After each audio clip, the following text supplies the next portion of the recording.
on the show today, Ann Betz. So sometimes I have someone on the show just because I hear good things about them. I want to get to know them. And Anne was one of those people. I was interested in neuroscience and coaching, and that's kind of her thing. Neuroscience coaching. She's a speaker, she's a trainer, but that intersection, I think, is what we'll mostly talk about. And honestly, in that area, there is a lot of bullshit and a lot of bunk and a lot of blaggers. And I said, who's the real deal? Who's a good trainer? Who's interesting? I can get on to talk about that. And a couple of people said, Anne, I saw on Coaches Rising, some friends of ours and a couple of other places. So Anne, welcome. Thank you. You're right. There is a lot of bunk in the space, so we could talk about that. Maybe we'll get rid of some of it today or clarify a few things. But I'd love to hear a bit about your story first, because we were just meeting. How did you get into what you do now? Like, what was your route into it? I love that question. So I am a trained coach for 20 yeyears. I never thought I'd do anything for 20 years because I have magpie syndrome. What's the next bright shiny thing? But since 2001, and I trained at the Coaches Training Institute, and I was a trainer for them for a while. And about 12 years ago or so the other thing concurrently that I was doing was, it's a lifelong fascination, I think, since I was a teenager, search for meaning and what makes humans humans, what makes, and can we, the Buddha said, once you hear of enlightenment, you'll never settle for anything else. So I think it was kind of like that, like, what is this? And can we live in a more conscious state? And what does that even mean? And I was a philosophy major, so I've been kind of curious about that, I think almost my whole life. And so I had been working with my business partner in our company with a model of effectiveness, also consciousness. And it was great. If people bought it, they bought it. If they didn't, they didn't. Mm-hmm. And that to me was a crush point, because I didn't have anything to ground it in. So about 12 years ago, that's kind of when neuroscience poked its way more into the popular.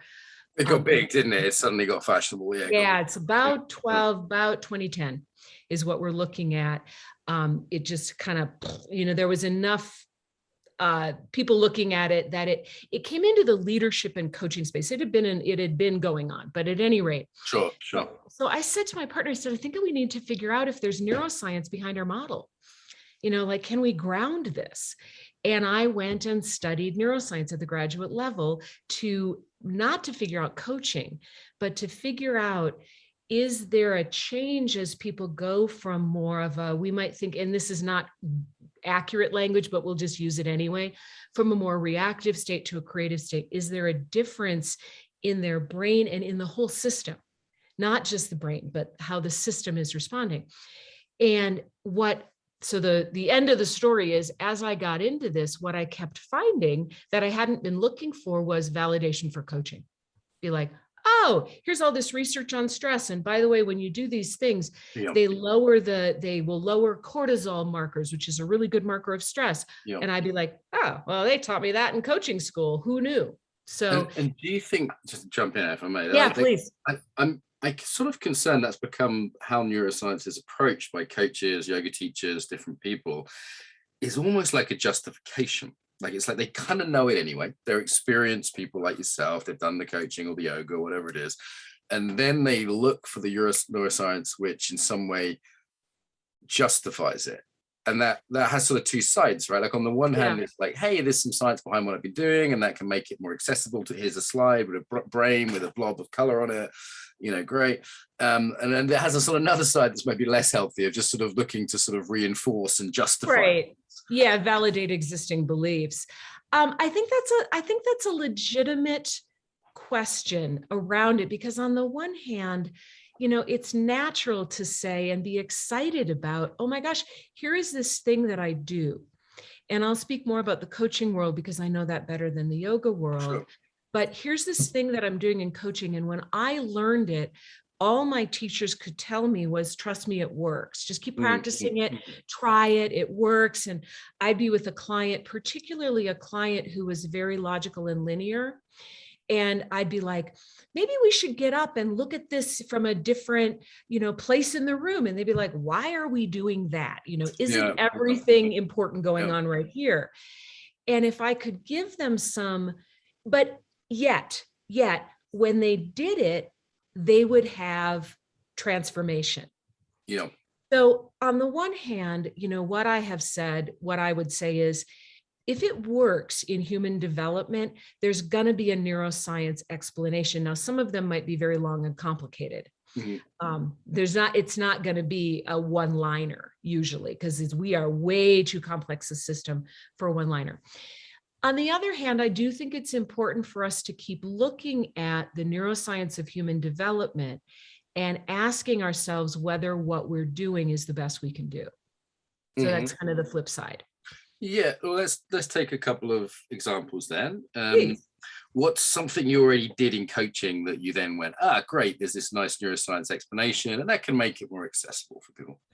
Oh, yeah. Well, let me talk about reframing, which is at the Coaches Training Institute, we called it balance coaching. Technically, it's called cognitive reappraisal. Reframing, it's taught in NLP. It's taught in cognitive behavioral therapy. It is a classic in the human development movement. It's to say, here is this way that we can shift the way we look at things, even if we can't shift all the data. We can shift how we are thinking about it. Well, what the research in reappraisal in neuroscience says, that when you shift how you are viewing something, it has a tendency to lower a stress marker called cortisol. And cortisol is not in and of itself a stress hormone, but if cortisol goes down, it will tell you other stress hormones have gone down. When our stress hormones are in the proper balance, we can find solutions more easily. And so, what I started seeing about helping someone take a different perspective is, this is quite interesting to me. It doesn't matter if I had you in a process where we looked at, something from 4 or 5 different perspectives. And then at the end, I said, okay, now what would you choose? It doesn't matter which perspectives you explored. What matters is the process is helping your brain come to a more balanced state where it's not flooded with stress chemicals that are making it hard to think more creatively. So that was a pretty cool thing. It's like, okay.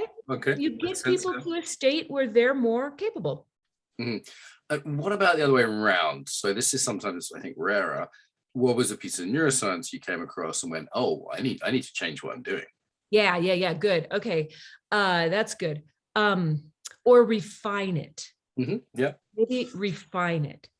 So I'll go to a very controversial one, and it's one that people often use badly, and there's lots of neuro myths about it, and that's right and left hemisphere.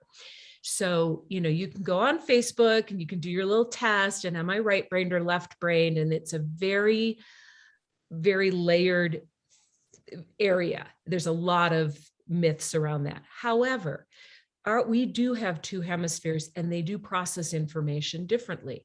One tends to go more focused to the details, and that's the left hemisphere. One broadens out and looks at the big picture, and that's the right hemisphere. So one of the things that I refined in coaching is that if I had a client who was kind of all over the place and more chaotic, what I started learning is what's happening is, circumstantially, they might not be a right brain person because we don't think that really exists. But in this moment, vis-a-vis this topic, and this is valid, they have gone to a more open state where they can't filter information, and it's put them into chaos. Yeah. So when I've got a client there, I don't ask them about possibility. I don't ask them about, what would be possible, or put yourself 10 years in the future, because what that's going to do is add to the openness and the chaos. You could already see they've got plenty of that going on. So I'm going to ask a clarifying question, or a question. I'm going to say, okay, given everything you're telling me right now on this call, what's the one thing that's really important right now? What I'm going to do is I'm going to take this open space and I'm going to narrow it. Same is true if I've got a client who's kind of gone into rigidity and they're very narrowed in their thinking. I am not going to say, what are 3 things you need to do right now? Because that's adding to that energy. I'm going to open them up. Right. And so I was taught coaching tools that were more like, this is just a good coaching tool rather than when do you use what? And I don't think the coaching schools traditionally have been very good about that. Yeah, sort of lack of sensitivity to state as much as anything, and then what fits with that state. Like, yeah, you don't stress too, right? I'm sure you can talk about exactly this stress. I mean, it's like if I've got a client who's highly stressed about something, the last thing I'm going to do is add more stress by giving them a really challenging or This is what my clients in Ukraine really need right now. Is some more stress. Oh, they really like. Where are you playing small? Right? No, they don't need that. Now, if I've got someone who's kind of laggy on that and all of that, and they're under stress because our brain likes just the right amount of stress and they're not moving forward, then I might be like, hey, where are you playing small? What's a gulp for you? Make comfortable you're crossing the Ukraine. They don't need that. Sorry, Mark, go ahead. That's a nice say, something like make the comfortable people uncomfortable and the uncomfortable people comfortable, right? Like there's what's going together. And you're not just doing that because it's nice. You're doing that because according to the brain, that is what the brain needs, So when this is another thing I changed. I've got a client, I'm thinking of one in particular, who's having trouble making plans to move ahead, but she is in a situation personally that is a consistent influx of stress. She's living with someone who's very unpredictable and not very nice. And so she's beating herself up. Like, why can't I, make plans and all of that? I'm like, the first thing we need to do, I don't need to work with you on plans. I need to work with you on helping you get your brain in a state where it can see plans. Yeah. The embodied shifts in the kind of way we'd work. And I find this sort of polyvagal model very helpful. Yeah, I love that. Yep. Like in Ukraine, I was using that a lot. Just going, okay, this person can't listen right now. Right. This person's already feeling in danger. What can I do to help that out? And I find that very useful looking at, for my own as a coach or a trainer, to go, is what I'm about to do helpful or not? And there's a sensitivity to feeling that. And also for normalizing things in other people. Like I had a student in Ukraine say, I don't seem to be learning very much. It's not going in. What's wrong with me? I feel stupid, they were saying. I'm like, well, you keep getting bombed, so maybe your brain isn't working to take in new information right now. And like being able to explain it to people so they go, oh, okay, now it makes sense why you are having a neurotypical response to overwhelming stress. I had right before COVID, and I never got to do this. I was booked to speak at the Association for Training and Development. I was so excited about it, and then they canceled the conference. But the title of my talk was because this was for trainers and organizational people. The title of the talk was How to Make Your People Stupid. That's a great title. A great title. I want to use it. Anybody wants to book me, I've got a great talk. Or even though we can work on that even more. How about the management prefrontal lobotomy? Yes. I like that. Like how to make your people's neocortex not work or something. Exactly. So overstress them or undervalue them. There's a really, and this is, so it's not just nice. We have nice things that help people have work-life balance. It's critical because, my argument would be, and I'm preaching to the choir here, is we want this part of the brain and its impact on the whole system, including the body, to be in balance because people will be at their best. They'll work better. So there's diminishing returns. And, if we look at Finland and looking at things like, 3 or 4 day work weeks, you're probably looking at, our brains are probably best in balance at about 32 hours a week, right? Oh my God, the dream. Fuck you, Finland. I'm jealous of the Finns. I thought there was, I rather like it there. Nice pace of life there as well. Slow, out, have a sauna. And they found, as I understand, and I don't know, I'm not going to go deep on the research, but I think what they found is there was no drop in productivity. Because it doesn't surprise me because of the you're getting brains at their best, and then you're giving people reset time rather than this idea that time equals productivity, which it's one of the exciting things I think we're seeing in this day and age, that there's poking into that sort of embedded view in organizations that you should be the last car in the parking lot kind of idea. I think we're starting to see that disrupted. It's not disrupted yet. But. Yeah, a lot of time working with work-life balance with corporates and Ukrainians and everyone else. And I think I'm just starting to get the brain The idea of the brain that when we're creative and safe and connected, we're also intelligent. Like that's a grouping, right? Like you can maybe tell me more about the exact neuroscience, but when people are unsafe, they are also uncreative. They are also stupid. They're also not learning, and they're also not very ethical or very nice. So we have a sort of mixture between the cognitive, the moral, ethical, right down to, why did I shout at my wife last night? I love my wife. It's like, because your brain was in that state where it was. So I'm just getting, I think, really as a manager and as a leader for the first time, how connected those things are. Yeah, absolutely.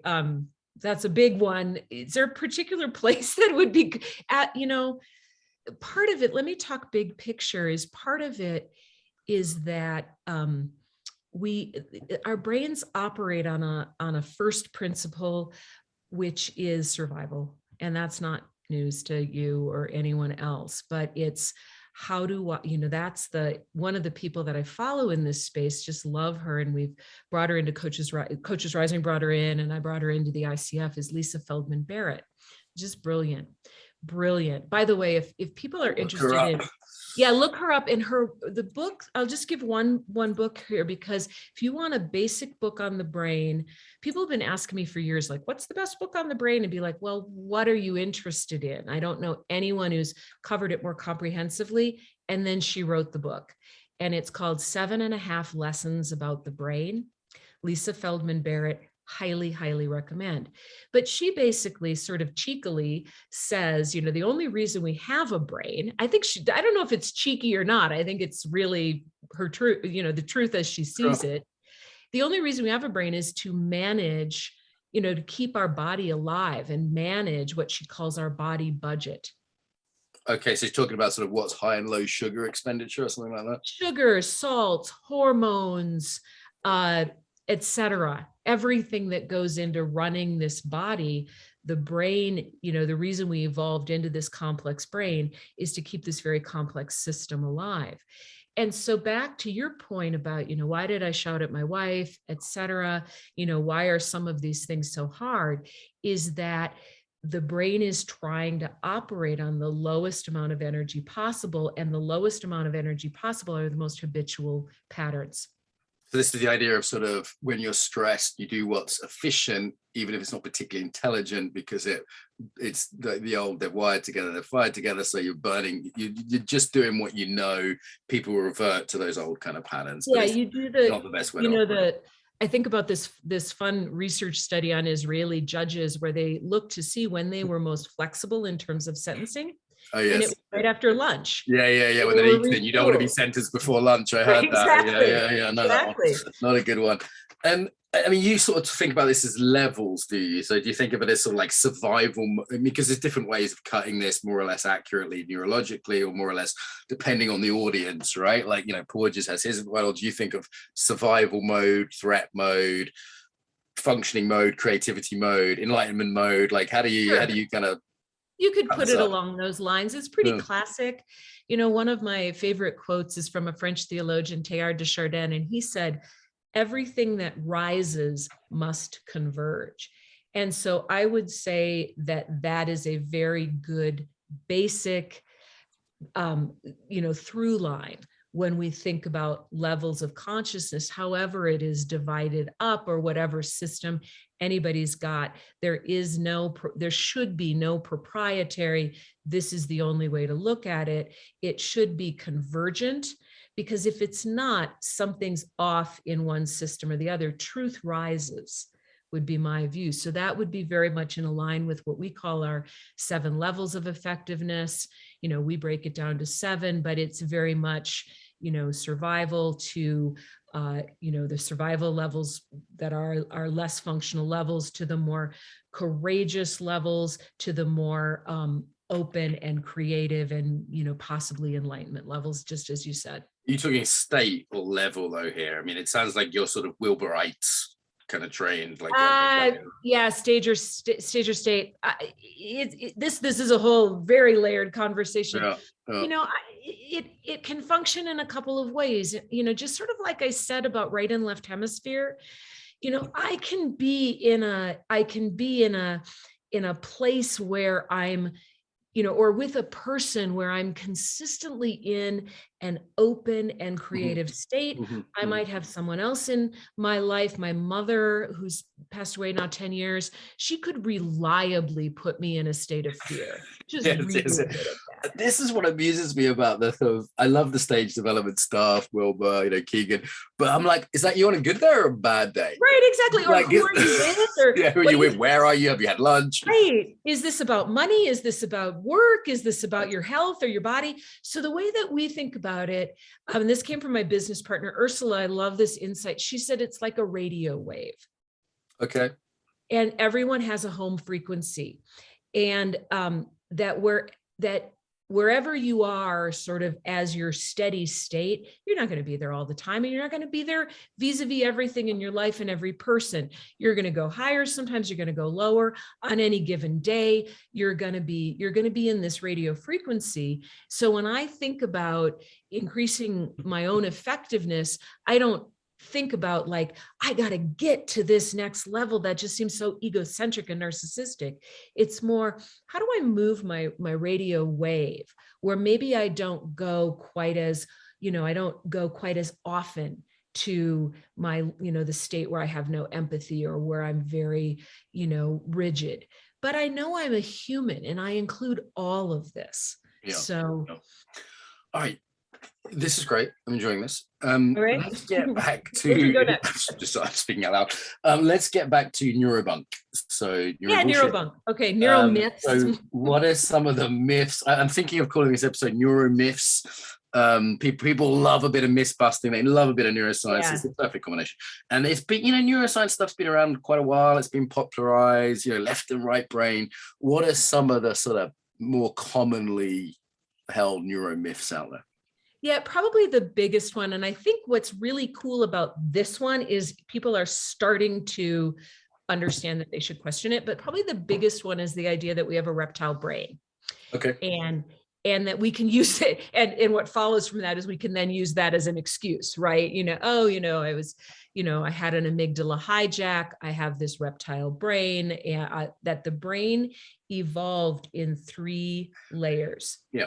And you still, even recently, even last year in 2021, and this is a person that I admire greatly for many of her contributions, but Brené Brown was doing an interview, I can't remember with who, and they started talking about the triune brain. And I'm sure you know this, Mark, that is probably the biggest myth, because if you think about it, nothing evolves that way. Nothing evolves intact. And the triune brain model says we have this reptile brain when we were reptiles, and then we layered on this, I'll tear off my human skin, and I'll be a monkey underneath that, and I'll tear off that. Right, exactly. And that each of these brains sort of takes over, right? Doesn't work that way. And it's really back to Lisa Feldman Barrett. She has been such an advocate for debunking this myth.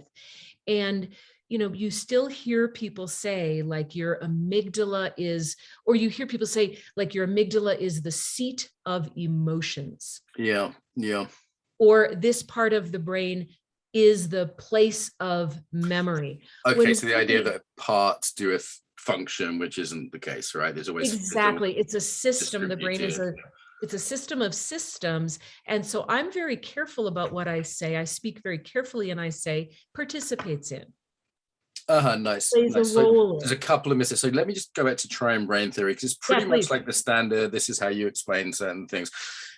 Is it the sort of redeemable, oversimplified model that just could be explained better? Or is it like, no, just don't use it, it's wrong? Which way would you go with that?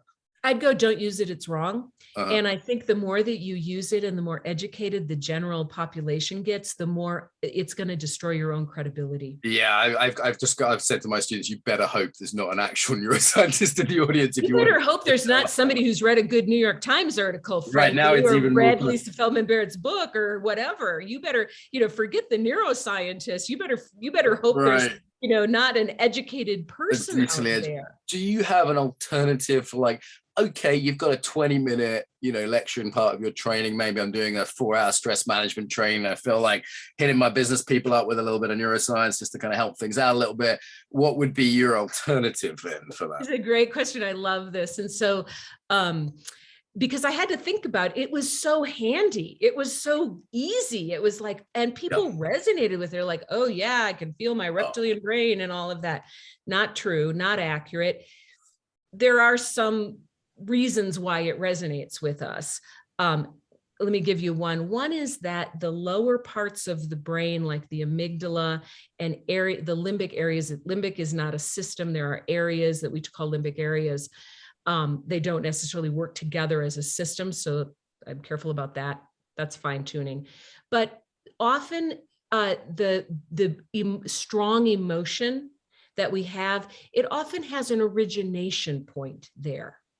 Okay. So that's why it often feels like I'm having an amygdala hijack or my reptile brain took over, because that may be where the initial impetus arises, but then the emotion is going to be constructed using the whole brain and the body. So the way that I was thinking about this, and I was thinking, okay, if I can't use that metaphor, darn it all. Thank you very much, Lisa Feldman Barrett, because she's the one who first cued me that this was not right. Sure. How am I going to talk about this feeling? And so the metaphor that I use is that your brain is an orchestra. Okay. And sometimes parts of the orchestra get really loud. So I think about when I'm really upset or narrowly focused. I had this problem with a class that I was teaching, not my own, but they were having me use this system, and my camera wasn't working with the system and my mic wasn't working because I couldn't teach the class. And it's like 2 minutes before class. And it's like, there are parts of there's a thing happening. There's a stress response happening, back to what we were talking about before, that is making it harder for me to think clearly. And so what I think about that is, in this case, it's like my drums have gotten loud. And the difference is, it's not that it's the only part of my brain operating. It's drowning out the other parts of my brain that are very much operating. Can we make it a rock band and not an orchestra? Just a bit. You can make it any band you want. You can have your own. You can have your own band. So, oh no, George Ringo Starr's bass is now louder than John Lennon's vocals. This is a real problem. Right. And here's what I love about that. Sometimes in some music and sometimes in life, it is really useful that the drums are causing your attention. Like there is a real threat. And it's useful that your focus narrows and the other thing that happens with you, because you need to respond to that threat. But the idea that you don't have the rest of your brain, and let me give you a little technical thing that I think is really interesting. One of the reasons why people were saying, I'm having an amygdala hijack or my reptile brain is taken over, is that if you do a brain scan of someone in a stress response, this is, as I understand it, I hope it's accurate. If you do a brain scan and you do it at fairly low power, which is how they often do brain scans because it's a very power hungry machine. Okay. So you do it at fairly low power. What you will see is the most active parts of the brain.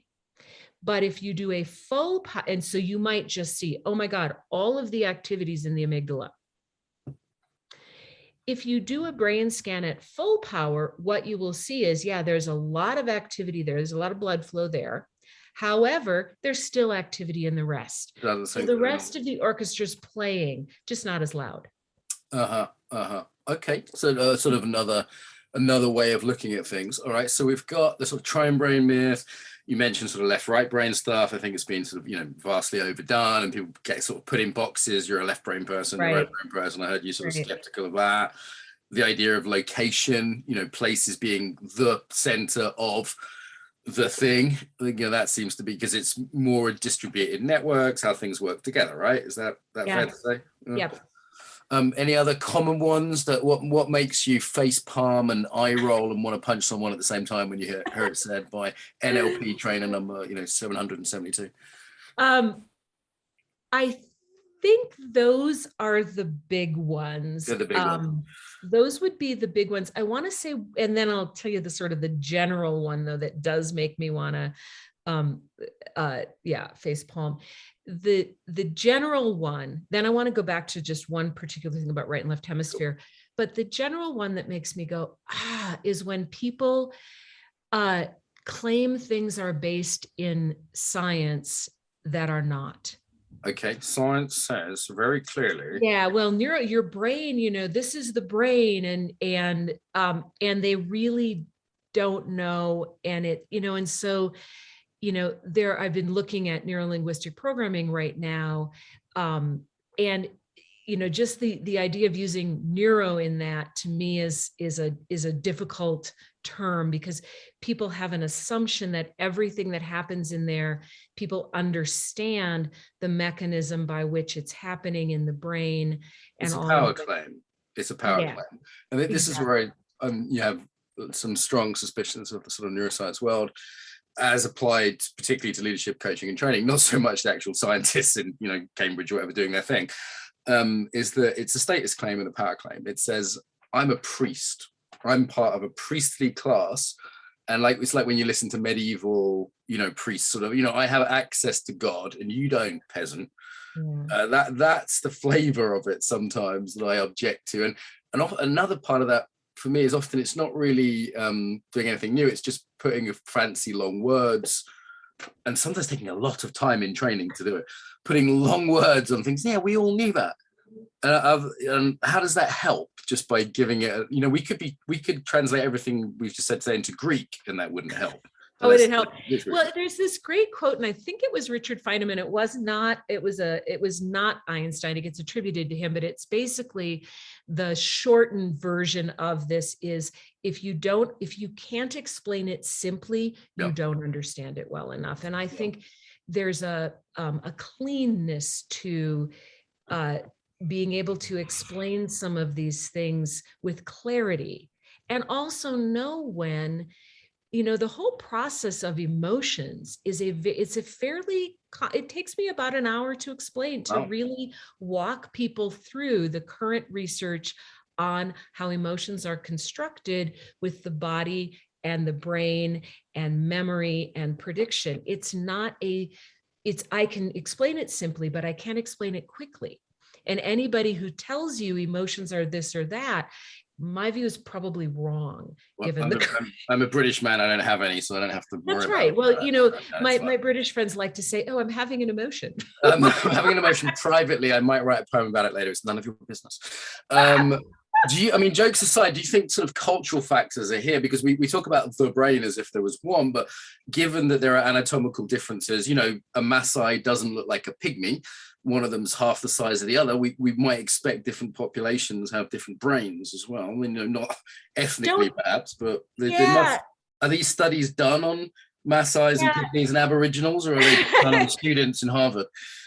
Here is my understanding of this. Probably the most research and the most fascination is, can we prove a difference between the male and female brain? And that's probably where the most is. And what my take on this is that our brain differences are largely, almost completely socialized. Sounds like liberal propaganda for me. I think we should get a conservative neuroscientist on to give the opposite point of view. You can totally get that. In terms of male-female brain, and this is one where people are very, very fascinated. Our male brain is different than female. Most of the differences has to do with sort of body size and brain size. Okay. Right. So men tend to be bigger. So when they say men's brains are bigger, it's more accurate to say bigger people's brains are bigger. Right. I would respond to that by saying elephants' brains are also bigger, but it doesn't. Right. Exactly. It doesn't necessarily mean anything about how you process that. There is some impact in terms of what hormones we get swathed in the womb. But for the most part, if you as I understand male female brain difference, just because we went there and that is a myth, another neuro myth. If you have an average neuroscience look at a brain scan of a male and, give them one of each, they're not going to be able to tell you which one's which. They couldn't tell you from a brain scan. They couldn't tell you from one brain scan. There is some tendencies, but you can't just say, yeah, this is a female brain, this is a male brain. That is something where, it's a bit of a yes and, but largely the biggest differences are cultural. And so back to your Maasai or pygmy issue, we know things that it depends on your genetics, although we can talk a little bit about that. It depends more on where you were raised. So if you take a person of Japanese descent and they are raised in New York, their brain, depending on what's happening at home, but, so maybe say third generation pure Japanese DNA, their brain's going to process like, any other person raised in the US. Vice versa. If you take me, I'm Scandinavian, take me, raise me in Japan, everything around me is Japanese way of thinking, my brain will develop that.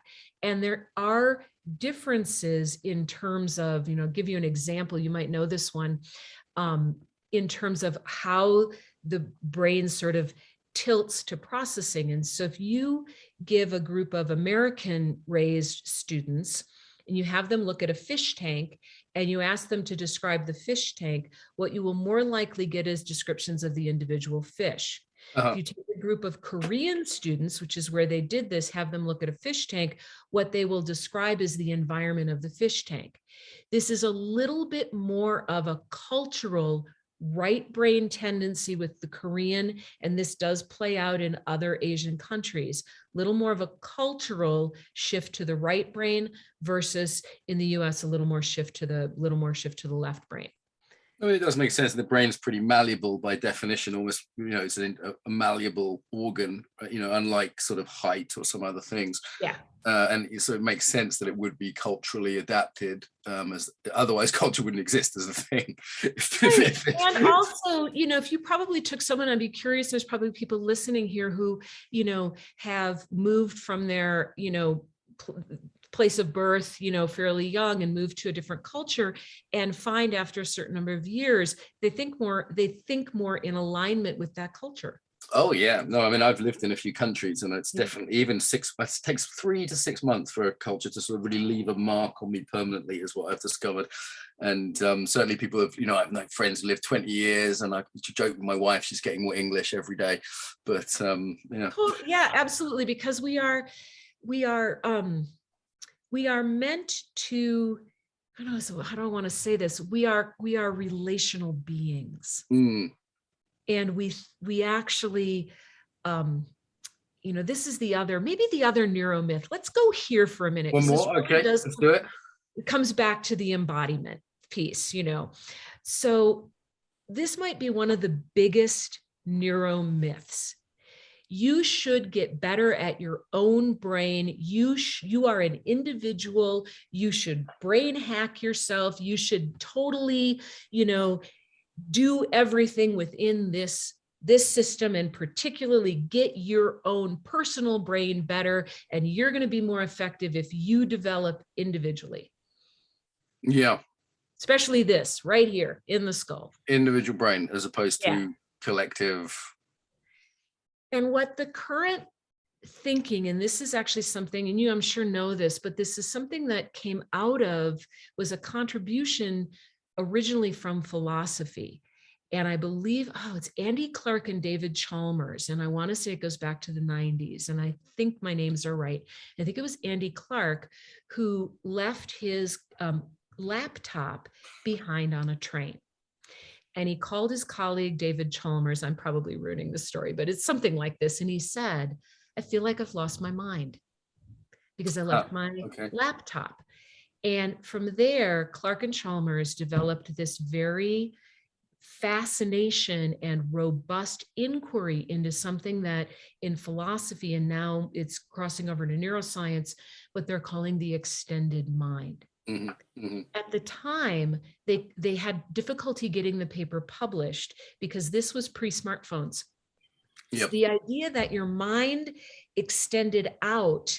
I think now most people would get that if they've ever left their phone at home and gone for a walk. It's something part of you feels missing.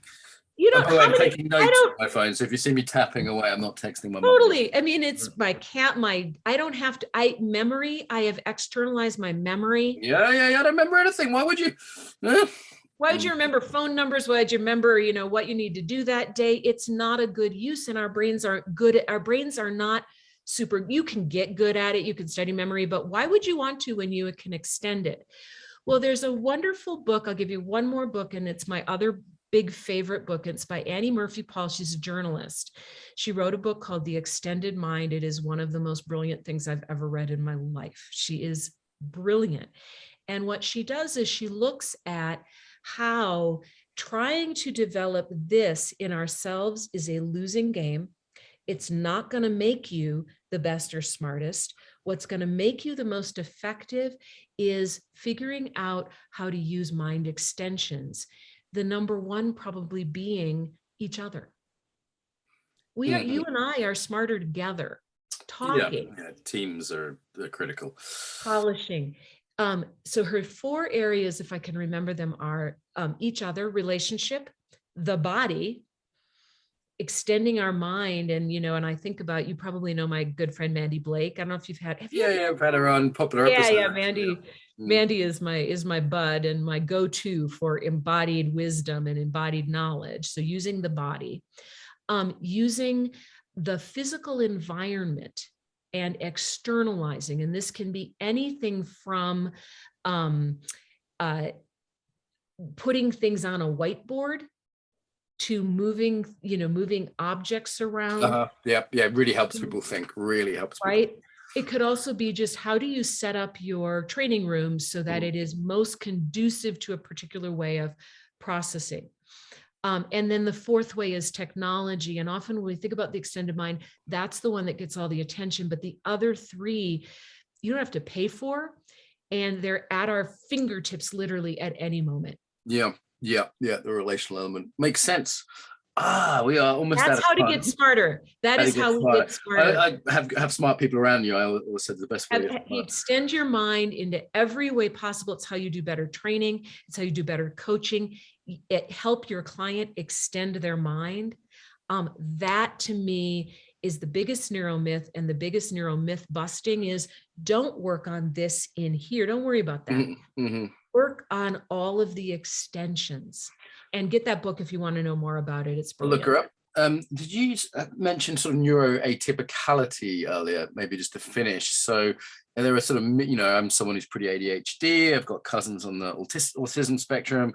Is this something I think my wife's a type of neuro thing they haven't labeled yet. I think. What did she do?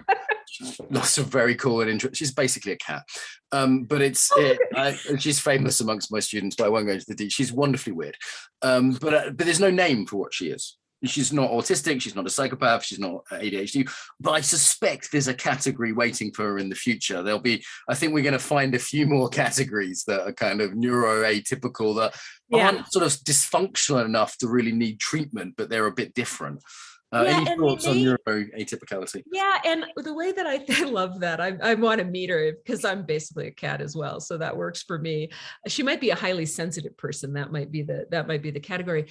I think that I used to talk a lot about neurotypical or but to some degree, I maybe there's only this much neurotypical and there's this much neurodivergence. Yes. I've kind of flipped my thinking about that, and it's part of the uniqueness of who we are. But I used to think of it more as a limiting thing, right? Yeah. And I think that's the way, the way that we're socialized to think, autism spectrum, Asperger's, ADHD, I have a sensitivity, I have I have a processing challenge where a lot of noises will trigger me. I understand. Always telling restaurants and taxis to turn the bloody music. Yes, exactly. Multiple stimuli. I like to turn it around though. I like to say to people, do you normal people need me to speak slow enough for your weird brains? Right. I think there's a way we can always reverse it, right? It doesn't have to be disability. So No, and I think about, like my sweetheart is he's a little bit neurodivergent. My brother as well. They have powers of concentration that blow me out of the water. Holy shit. Mm-hmm. And so I think of it more as, what are the gifts of each of these things? Nothing comes, even ADHD. I mean, there's an energizing there. There's an ability and a need for complexity that can be part of that. I think it's more, how do we uncover some of the gifts of these things and help? And just like there's a gift to being maybe neurotypical, but there's a limitation sometimes. So everything is the way that I would look at it. And nice. Okay, well, thank you. We did need to wrap up. This has been good. I've enjoyed it. I hope we talk again, Ann. Me too. Yeah, this has been fun. Invited to come and guest teach on some of our programs and think. Job interview over, past. No, so you'll be invited, no doubt, to teach your future stuff. I like your style. I will look up those books you mentioned. Do you want to mention the books again? Because people always ask. The two books are two of my favorite books right now. 7.5 Lessons About the Brain by Lisa Feldman Barrett. Very accessible, really good. And then The Extended Mind by Annie Murphy Paul, and just take your time with that one. Mine's got flags and underlines all through it. That one, if you are a facilitator or a teacher of any kind, it'll up your game. I have brought some of her ideas into my teaching, which was already pretty effective, and noticed that it has increased student understanding of certain things. It looks heavyweight. And do you have a book out? I have a book out. It's called Integration, The Power of Being Coactive in Work and Life. It looks at the Coaches Training Institute's coactive model from a neuroscience perspective. I also have a book, and that one's available on Amazon.